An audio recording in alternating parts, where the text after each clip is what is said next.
6 mois après son arrivée à la Maison-Blanche, Donald Trump est le président le plus impopulaire depuis que les sondages existent.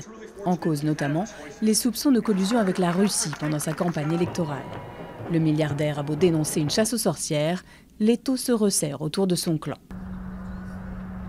Côté politique, il vient de subir son plus gros revers, l'échec de sa réforme du système de santé, faute d'accord au Sénat, pourtant contrôlé par les Républicains.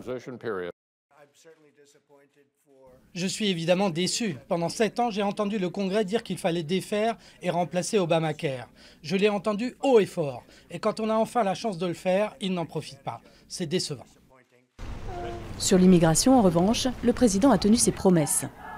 Le décret interdisant temporairement l'entrée aux États-Unis à des ressortissants de pays musulmans est entré en vigueur en juin. En matière d'environnement, le président américain a fait une annonce plus inattendue. Les États-Unis vont cesser toute mise en œuvre de l'accord non contraignant de Paris. Le retrait des États-Unis de l'accord de Paris sur le climat était indispensable, selon Donald Trump, pour remplir sa promesse de mettre l'Amérique d'abord. Invité du 14 juillet à Paris, Donald Trump s'est montré en phase avec Emmanuel Macron sur la Syrie ou la lutte contre le terrorisme. La tension est montée d'un cran avec la Chine au sujet de la Corée du Nord et ses tirs de missiles. Et sa relation avec Vladimir Poutine est plus que jamais sous surveillance.